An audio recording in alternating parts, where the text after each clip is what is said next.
Il n'aura suffi que de 7 minutes. 7 petites minutes qui allaient être redessinées à coups de mots tranchants les contours des relations entre Kiev et Bruxelles pour bien des années.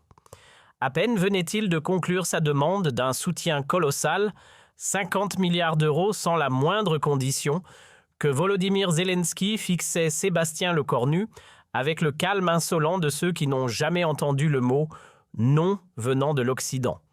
Mais ce jour-là, la scène prit une tournure inattendue. Le chef du gouvernement français se leva lentement et lâcha une phrase si cinglante que toute la délégation ukrainienne en resta pétrifiée.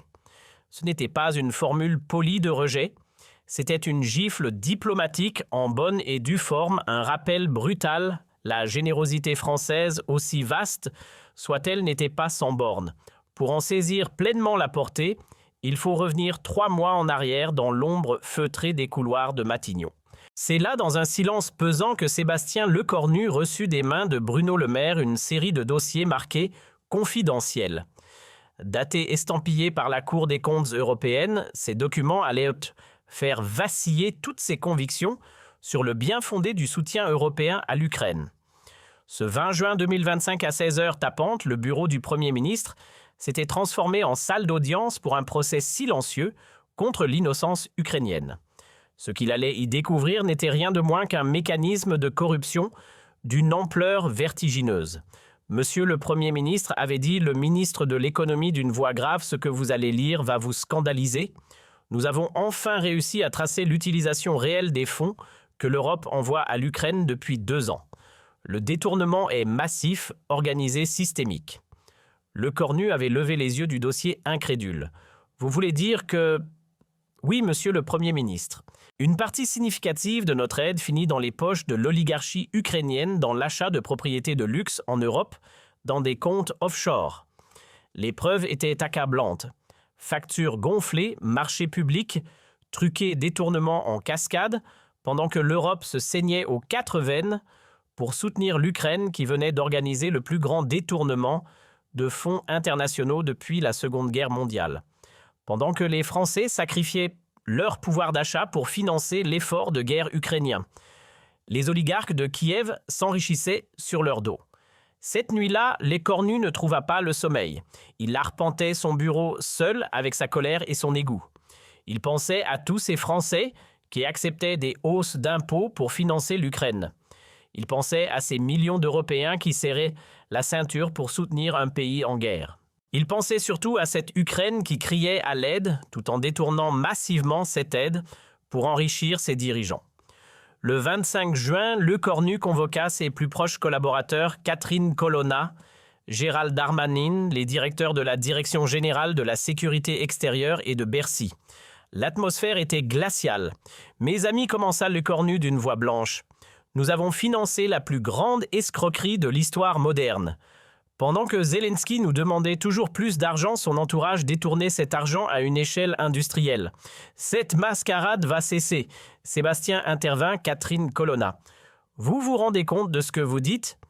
Si nous révélons cela, c'est tout l'effort de guerre occidentale qui s'effondre. L'opinion publique va se retourner contre l'aide à l'Ukraine. » Lecornu la fixa avec une détermination froide. « Catherine, l'opinion publique a le droit de savoir où vont ses impôts. Elle a le droit de savoir si son argent sauve des vies ukrainiennes ou enrichit des corrompus ukrainiens. » Gérald Darmanin était préoccupé. Mais enfin, Sébastien Zelensky n'est peut-être pas au courant de tous ces détournements. Lecornu l'interrompit d'un geste. « Gérald, quand on dirige un pays en guerre, on sait où va chaque euro. Soit Zelensky est complice, soit il est incompétent. Dans les 2 cas, il ne mérite plus notre confiance aveugle. » Les semaines suivantes furent intenses. Lecornu fit traquer chaque euro d'aide française à l'Ukraine. L'ampleur du détournement dépassait ses pires craintes. Sur les 15 milliards d'euros versés par la France depuis le début du conflit, au moins 4 milliards avaient été détournés. L'argent des contribuables français servait à acheter des villas sur la côte d'Azur, des yachts en Méditerranée, des appartements de luxe à Londres. Le 15 juillet, Lecornu reçut l'information qui allait le faire exploser. Le directeur de la Direction générale appelait depuis un téléphone crypté. « Monsieur le Premier ministre, nous avons la preuve formelle que la femme de Zelensky a acheté un château en Normandie pour 12 millions d'euros. » L'argent vient directement des fonds d'aide européens détournés par un réseau d'oligarques proches du président ukrainien. L'écornu raccrocha et resta silencieux pendant de longues minutes. L'hypocrisie atteignait des sommets nouveaux. Le 1er septembre, un événement allait donner à l'écornu l'occasion de confronter Zelensky. Paris organisait une conférence internationale sur la reconstruction de l'Ukraine. Zelensky devait y présenter ses nouveaux besoins financiers, 50 milliards d'euros supplémentaires pour reconstruire les infrastructures détruites. L'ironie était amère. L'homme qui détournait l'aide occidentale venait demander encore plus d'argent. Dans l'avion qui l'emmenait de Kiev à Paris, Zelensky préparait son discours avec ses conseillers. Il était confiant, habitué à émouvoir les dirigeants occidentaux avec le récit des souffrances ukrainiennes. Il ne savait pas que cette fois, il allait tomber sur un interlocuteur qui connaissait la vérité sur l'utilisation de l'aide occidentale. À Paris, l'atmosphère de la conférence était solennelle. Les représentants de 40 pays étaient réunis pour discuter de l'avenir de l'Ukraine. Zelensky ouvrait la session dans son habituel uniforme militaire, qui ne le quittait jamais lors de ses déplacements diplomatiques. Il commença son discours par ces mots qui allaient résonner amèrement. « Mes chers amis, l'Ukraine vous est reconnaissante pour votre aide généreuse, mais cette aide n'est pas suffisante face aux défis colossaux de notre reconstruction. » Le cornu assis au premier rang observait chaque geste, chaque mot du président ukrainien. Zelensky continua. « Nous avons calculé nos besoins précis pour reconstruire nos hôpitaux, nos écoles, nos infrastructures énergétiques. Nous avons besoin de 50 milliards d'euros supplémentaires. » Le chiffre tomba comme un couperet dans l'assistance. Cette somme poursuivit Zelensky avec son talent habituel. Pour l'émotion représente l'espoir de millions d'Ukrainiens qui veulent retrouver une vie normale. Chaque euro que vous nous donnerez sauvera des vies, reconstruira des familles, rebâtira notre démocratie. L'assistance était émue comme toujours face aux appels de Zelensky. Je sais que certains d'entre vous s'interrogent sur l'utilisation de l'aide internationale, continua le président ukrainien, en regardant brièvement vers l'écornu. Je vous assure que chaque centime est utilisé à bon escient sous le contrôle strict de nos institutions démocratiques. L'Ukraine ne gaspille pas votre générosité. Cette affirmation fit bondir intérieurement l'écornu. Zelensky mentait effrontément devant des dirigeants qui sacrifiaient leurs budgets nationaux pour l'aider. Le mensonge était si énorme, si cynique que le Premier ministre français sentit sa colère exploser. L'Ukraine d'aujourd'hui, conclut Zelensky, c'est l'Europe de demain. En nous aidant, vous aidez votre propre avenir. En nous donnant ces 50 milliards, vous investissez dans la paix européenne. Il se rassit sous les applaudissements polis de l'assistance. Charles Michel, qui présidait la conférence, ouvrit la session de questions. Y a-t-il des réactions à la présentation du président Zelensky? Tous les regards se tournèrent vers les principaux bailleurs de fonds, l'Allemagne, les États-Unis et la France. Ce qui se passa ensuite stupéfia toute l'Assemblée. Sébastien Lecornu se leva lentement, très lentement. Il ne demanda pas la parole, ne consulta aucune note. Il se dressa simplement, croisa les bras et regarda Zelensky droit dans les yeux. Un silence pesant s'abattit sur la salle. « Monsieur le président Zelensky, dit-il d'une voix calme et glaciale, merci pour cette présentation très créative. Permettez-moi de vous poser quelques questions sur l'utilisation de l'aide française. » Le ton était poli, mais il y avait quelque chose de menaçant dans la voix de l'écornu qui fit instinctivement pâlir Zelensky. « Monsieur le président, savez-vous combien la France a donné à l'Ukraine depuis le début du conflit ?» Zelensky balbutia une réponse approximative. « 15 milliards d'euros. » Monsieur le Premier ministre et nous, vous en sommes infiniment reconnaissants.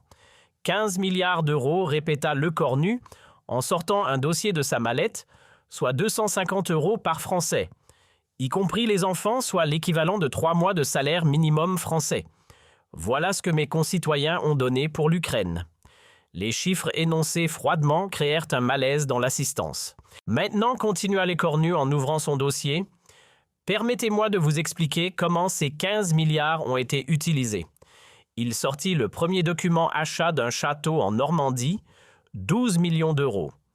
Acquéreur Olena Zelenska, épouse du président ukrainien, provenance des fonds aide européenne détournés via un réseau d'oligarques. Le silence qui suivit était assourdissant. Zelensky était devenu livide. Achat d'une villa à Cannes, 8 millions d'euros. Acquéreur Viktor Medvedchuk. Junior fils d'un proche conseiller présidentiel. Même provenance de fonds. Les révélations s'enchaînaient, implacables. Achat d'un yacht de 25 mètres, 15 millions d'euros. Acquéreur société offshore contrôlée par Igor Kolomoïski. Fonds détournés de l'aide à la reconstruction des hôpitaux ukrainiens. Chaque révélation frappait l'Assemblée comme un coup de massue.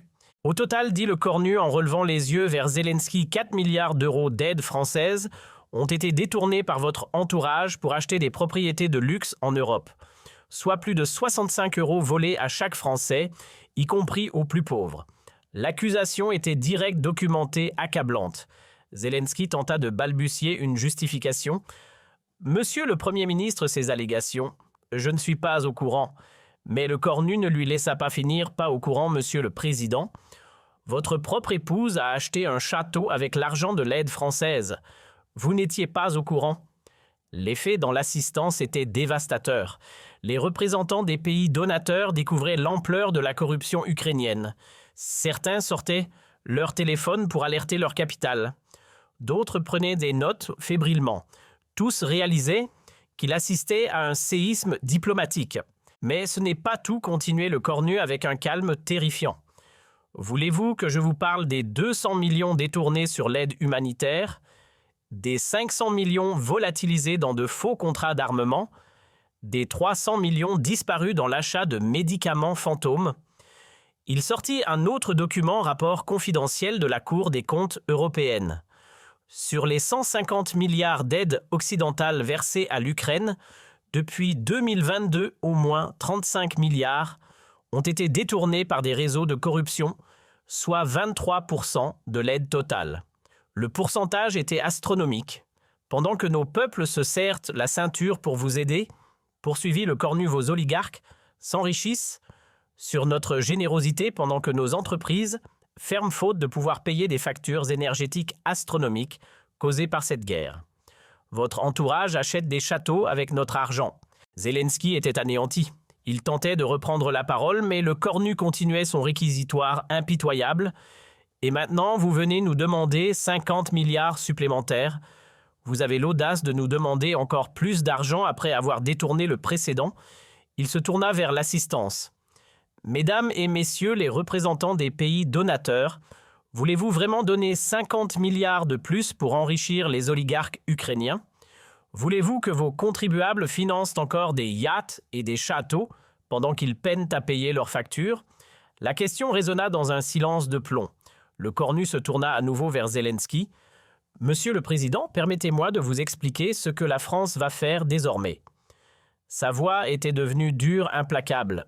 Premièrement, la France suspend immédiatement toute aide financière à l'Ukraine tant que les 4 milliards détournés ne seront pas restitués intégralement. Cette annonce provoqua un remous dans la salle. C'était la première fois qu'un pays occidental suspendait son aide à l'Ukraine. Deuxièmement, toute aide future sera soumise à un contrôle français direct. Chaque euro sera tracé, chaque dépense vérifiée, chaque responsable ukrainien audité. Les conditions étaient draconiennes, humiliantes pour l'Ukraine.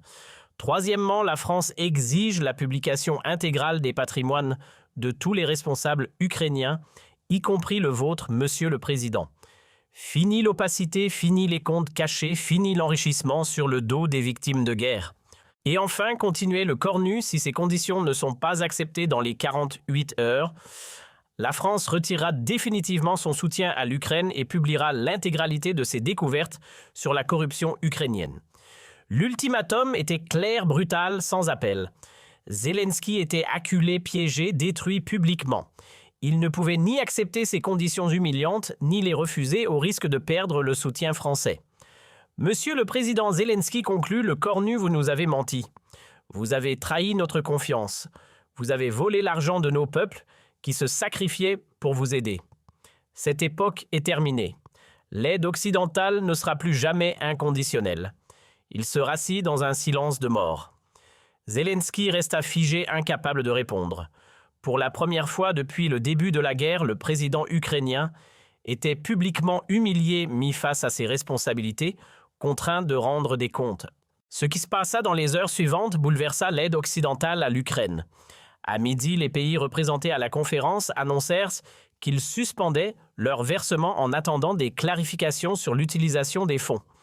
L'Allemagne, les Pays-Bas, la Pologne, tous exigèrent des audits complets. Les médias mondiaux explosèrent. L'Ukraine dans le scandale de corruption, titrait Le Figaro. Zelensky, confronté à ces mensonges, analysait The Times. La fin de l'aide aveugle à l'Ukraine, commentait DW. Évoqué, partout les révélations françaises faisaient l'effet d'une bombe. Mais c'est en Ukraine même que l'effet fut le plus dévastateur. Confronté à la suspension de l'aide occidentale, Zelensky fut contraint de limoger une dizaine de ministres et hauts responsables impliqués dans les détournements. Son propre parti commença à le lâcher, réclamant sa démission. En France, l'effet fut immédiat et spectaculaire. Les sondages du Cornu explosèrent. En 48 heures, il passa de 61% à 81% d'opinion favorable. Pour la première fois depuis des mois, un dirigeant français avait défendu l'argent des contribuables contre la corruption étrangère. L'industrie française applaudit. Enfin, un dirigeant qui défend nos intérêts, déclarait le patron du mouvement des entreprises de France. Il était temps de dire la vérité sur cette mascarade ukrainienne, commentait le président de la Confédération générale des petites et moyennes entreprises. L'économie française, soulagée de voir l'aide à l'Ukraine conditionnée, reprenait espoir. Une semaine après, Zelensky tenta de sauver sa réputation en limogeant massivement son gouvernement. Mais le mal était fait.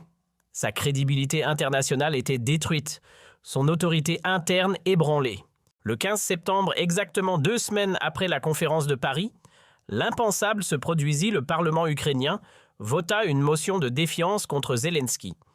Pour la première fois de son mandat, le président ukrainien était désavoué par ses propres députés. Cette crise politique ukrainienne marqua un tournant dans le conflit. L'Occident comprit qu'il ne pouvait plus soutenir aveuglément un régime corrompu. Les conditions d'aide se durcirent dans tous les pays. Les contrôles se multiplièrent. L'époque de l'aide inconditionnelle était révolue. Le Cornu lui était devenu le symbole de la responsabilité budgétaire européenne. Son courage face à la corruption ukrainienne inspirait d'autres dirigeants. Le Premier ministre néerlandais Mark Rutte déclara « Sébastien Lecornu nous a rappelé que la solidarité ne justifie pas l'aveuglement. » Le chancelier autrichien ajouta « La France nous a libérés du chantage ukrainien. » Octobre 2025 marqua une révolution dans l'aide internationale. Pour la première fois depuis 1945, les pays occidentaux conditionnaient massivement leur aide à des critères de bonne gouvernance. Cette doctrine du Cornu s'étendit rapidement à l'aide au développement, transformant les relations nord-sud. En novembre 2025, le Cornu fut invité à prononcer un discours historique devant l'Assemblée générale de l'Organisation des Nations unies. « Mesdames et messieurs, l'époque de l'aide aveugle est révolue. Nos peuples ont le droit de savoir où va leur argent. Ils ont le droit d'exiger que leur générosité serve vraiment les victimes, pas les bourreaux. » Il poursuivit « Certains pensaient que révéler la corruption ukrainienne affaiblirait l'aide internationale. C'est le contraire qui s'est produit. La transparence a renforcé la solidarité, l'honnêteté a restauré la confiance, le contrôle a légitimé l'aide. » L'ovation qui suivit dura 17 minutes. En décembre 2025, exactement 3 mois après sa confrontation avec Zelensky, le Cornu était désigné personnalité de l'année par Time Magazine, l'homme qui a moralisé l'aide internationale. Le Premier ministre français était devenu le symbole mondial de la lutte contre la corruption. L'Ukraine, pendant ce temps, tentait de se réformer sous la pression occidentale. Le successeur de Zelensky, Dmytro Razumkov, multipliait les mesures anticorruption et promettait une Ukraine transparente. Mais le mal était fait. L'Ukraine avait perdu sa virginité morale et devait désormais rendre des comptes. En janvier 2026, 4 mois après Paris, les relations franco-ukrainiennes commencèrent lentement à se normaliser, mais sur de nouvelles bases. Transparence au lieu de l'opacité-contrôle, au lieu de la confiance aveugle, conditionnalité au lieu de l'aide automatique. Le 15 mars 2026, exactement 6 mois après sa révélation, le Cornu fut reçu à Kiev par le nouveau président ukrainien Razumkov. Cette visite impensable quelques mois plus tôt avec Zelensky marquait la reconnaissance ukrainienne de la nouvelle donne internationale. Dans son discours au Parlement ukrainien, le Cornu conclut « Mesdames et messieurs les députés ukrainiens, la France et l'Ukraine peuvent redevenir partenaires, mais sur la base de la transparence, de l'honnêteté et du respect mutuel. L'époque où un pays pouvait mentir à ses alliés est révolue. L'avenir appartient à une coopération transparente. » L'obtention du Parlement ukrainien marquait officiellement la fin de l'ère Zelensky et le début d'une nouvelle ère dans l'aide internationale. Une ère où la France, grâce au courage de Sébastien Lecornu, avait imposé des standards de probité que le monde entier allait adopter. Mais l'histoire ne s'arrête pas là.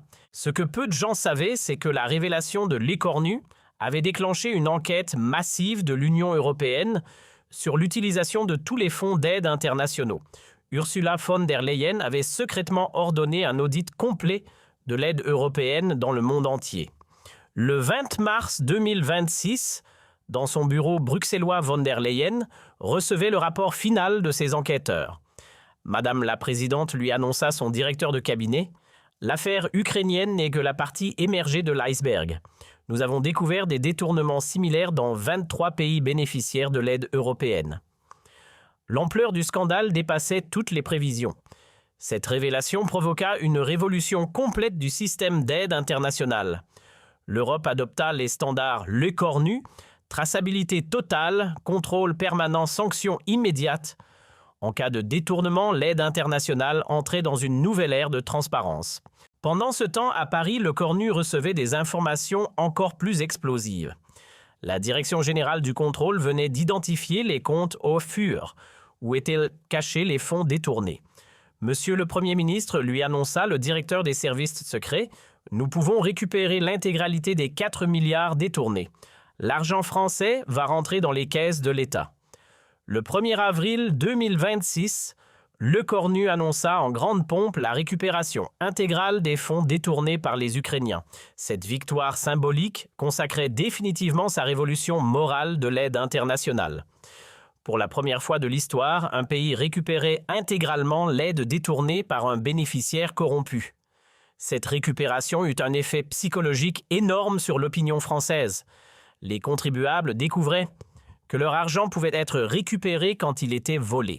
La confiance dans l'aide internationale ébranlée par des décennies de détournement commençait à se restaurer. En mai 2026, 8 mois après sa confrontation avec Zelensky Lecornu, reçut un appel inattendu. C'était Barack Obama, l'ancien président américain depuis sa fondation. « Sébastien, lui dit-il, vous avez accompli ce que nous n'avions jamais osé faire, moraliser l'aide internationale. Votre courage face à Zelensky a inspiré le monde entier. L'Amérique vous en sera éternellement reconnaissante. » Ces mots venant de l'homme qui avait dirigé l'Amérique pendant 8 ans consacraient définitivement la victoire morale de Lecornu. Il n'était plus seulement l'homme qui avait démasqué la corruption ukrainienne, il était devenu l'homme qui avait révolutionné l'aide internationale. En juin 2026, 9 mois après Paris, l'Organisation des Nations Unies adoptait officiellement les principes Lecornu pour l'aide au développement. Tous les pays membres s'engageaient à appliquer les standards français de transparence et de contrôle. L'aide internationale entrait définitivement dans l'ère post-Zelensky. Le 31 décembre 2026, dans son discours de fin d'année, Lecornu put dresser un bilan historique. « Mes chers compatriotes, il y a 1 an, nous donnions aveuglément notre argent à des corrompus. Aujourd'hui, nous contrôlons chaque euro de notre aide. Il y a 1 an, nous étions les dupes de l'aide internationale. Aujourd'hui, nous en sommes les consciences. » Il conclut par cette phrase devenue historique. « En septembre 2025 à Paris, je n'ai fait qu'une chose, dire la vérité sur la corruption ukrainienne.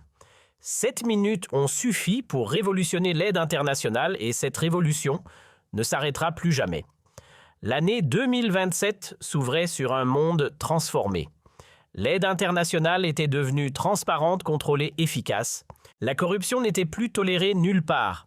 Tout cela grâce à un homme de 39 ans qui avait eu le courage de dire non à Zelensky et de révolutionner la solidarité mondiale.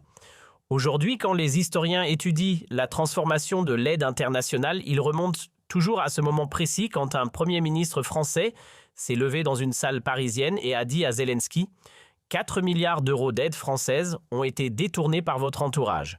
Cette époque est terminée. Ce jour-là, le monde a découvert que la générosité avait ses limites et que ces limites étaient fixées par les Français. 7 minutes qui ont moralisé l'aide mondiale.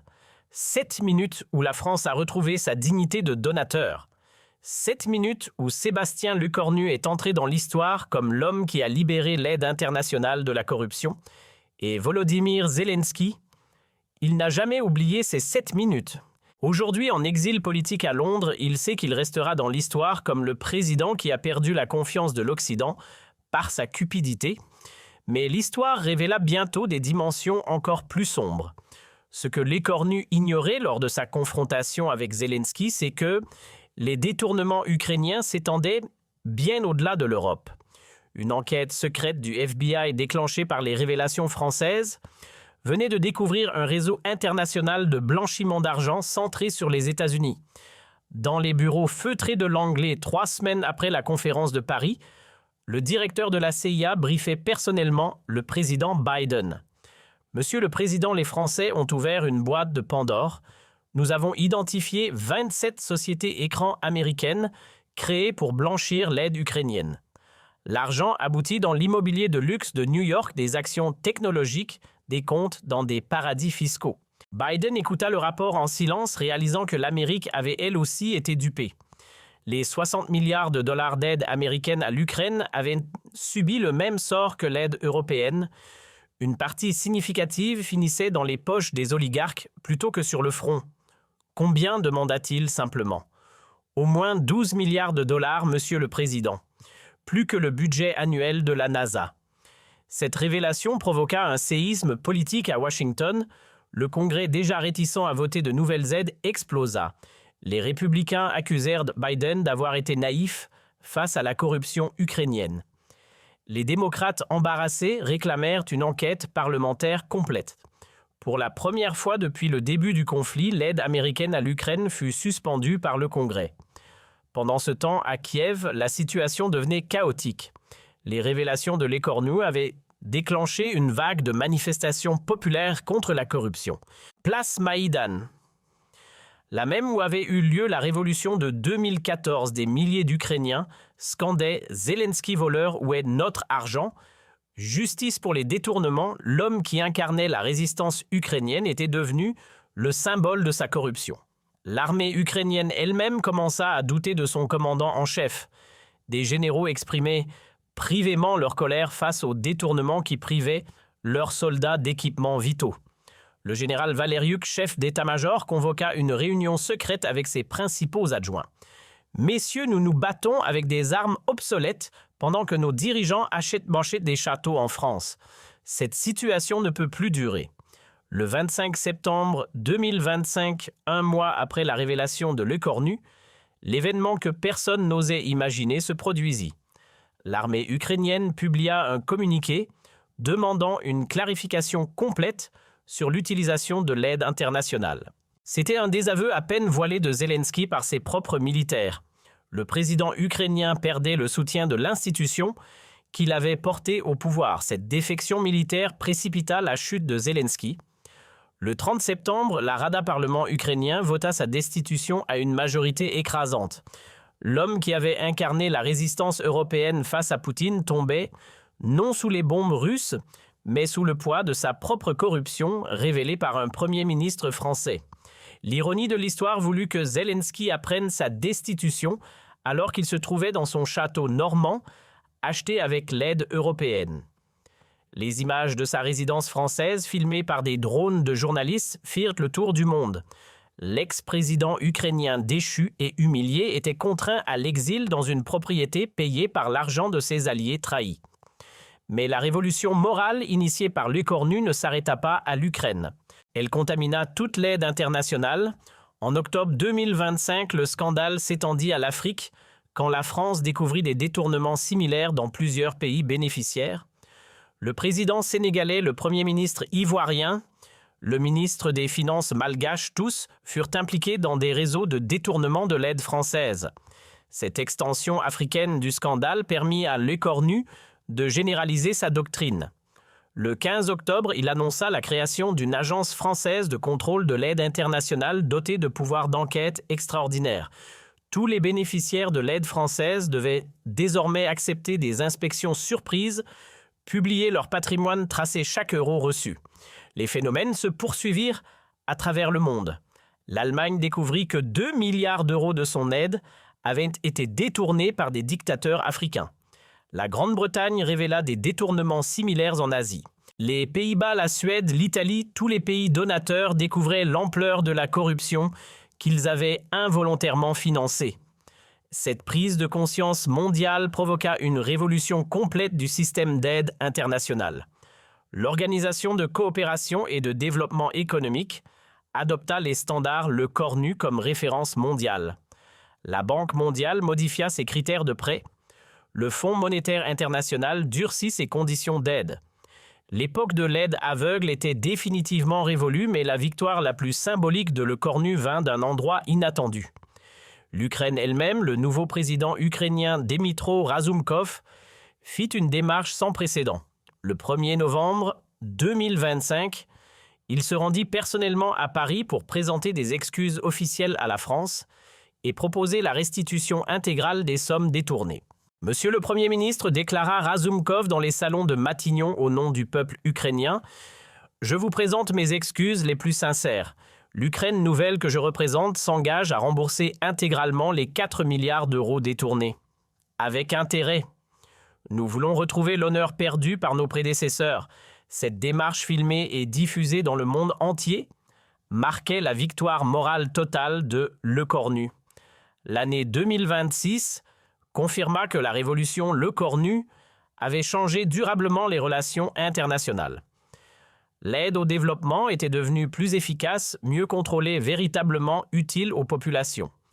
Les détournements chutèrent de 80% dans le monde, libérant des milliards pour les vrais besoins humanitaires. En mars 2026, 6 mois après sa confrontation avec Zelensky, Le Cornu reçut une distinction qui consacra son œuvre, le prix Nobel de la paix.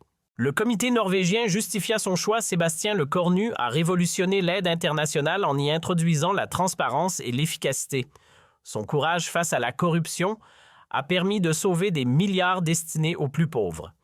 Dans son discours de réception à Oslo, Le Cornu prononça ces mots devenus historiques: « Ce prix ne m'appartient pas. Il appartient à tous ceux qui refusent que la générosité soit détournée par la cupidité. Il appartient aux contribuables du monde entier qui ont le droit de savoir où va leur argent. Il appartient aux vrais pauvres, enfin protégés des faux pauvres qui les spoliaient. L'effet de cette distinction fut considérable. Le Cornu était devenu une figure mondiale invitée dans toutes les chancelleries, consultée sur toutes les réformes. La France, grâce à lui, avait retrouvé son statut de conscience morale de l'humanité. Paris redevenait la capitale des droits de l'homme, y compris du droit à une aide honnête. Mais la consécration ultime vint en juin 2026, quand l'Assemblée générale de l'Organisation des Nations unies adopta à l'unanimité la Déclaration universelle des droits des donateurs. Ce texte, directement inspiré par l'action de Le Cornu, établissait pour la première fois dans l'histoire les droits des pays qui donnent face aux pays qui reçoivent. Article 1er. Tout donateur a le droit de connaître l'usage exact de son aide. Article 2. Tout détournement d'aide constitue un crime contre l'humanité. Article 3. Aucune aide n'est due sans contrepartie de transparence. Ces principes révolutionnaires étaient directement issus de l'expérience française avec l'Ukraine. En septembre 2026, exactement 1 an après sa confrontation avec Zelensky Le Cornu, put mesurer l'ampleur de sa révolution. L'aide internationale était devenue plus efficace, plus transparente, plus respectueuse des donateurs et des vrais bénéficiaires. La corruption avait reculé partout, libérant des ressources considérables pour le développement authentique. Le bilan était spectaculaire: 47 responsables corrompus, destitués dans 34 pays, 23 milliards de dollars récupérés et redistribués aux vrais pauvres, 23 nouvelles agences de contrôle créées selon le modèle français. La doctrine Le Cornu était devenue la norme mondiale de l'aide au développement. Cette transformation ne passa pas inaperçue en France. Les sondages montraient que 94% des Français approuvaient la politique d'aide conditionnelle de leur Premier ministre. Pour la première fois depuis des décennies, l'opinion publique française soutenait massivement l'aide internationale, convaincue qu'elle servait enfin à quelque chose d'utile. L'économie française bénéficia également de cette révolution morale.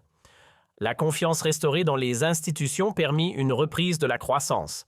Les entreprises françaises, associées à la nouvelle image de probité de leur pays, obtinrent de nombreux contrats internationaux. La marque France était redevenue synonyme d'honnêteté et d'efficacité. En décembre 2026, 15 mois après Paris, Zelensky donna sa première interview depuis son exil. Interrogé par la BBC depuis Londres, l'ex-président ukrainien admit enfin ses erreurs. Sébastien Lecornu avait raison. J'ai laissé la corruption gangrener mon pays. J'ai trahi la confiance de l'Occident. Cette erreur me marquera toute ma vie. Ces excuses tardives diffusées dans le monde entier marquèrent symboliquement la fin de l'ère de l'aide aveugle. L'homme qui avait incarné la victimisation internationale reconnaissait publiquement avoir abusé de la générosité occidentale. La boucle était bouclée. Le 31 décembre 2026, dans ses vœux de fin d'année. Lecornu put dresser le bilan de sa révolution, mais chers compatriotes, il y a 15 mois, nous donnions notre argent sans savoir s'il aidait vraiment. Aujourd'hui, chaque euro d'aide française est tracé, contrôlé, efficace. Nous avons révolutionné la solidarité internationale. Il conclut par cette prophétie qui s'avéra exacte: l'époque où des corrompus pouvaient détourner l'aide humanitaire est définitivement révolue. Nous avons rendu sa dignité à la générosité et cette dignité portera l'espoir du monde. L'année 2027 s'ouvrait sur une planète transformée par l'audace d'un seul homme pour moraliser l'aide internationale et redonner espoir aux vrais pauvres de la planète. La leçon était donnée pour l'éternité.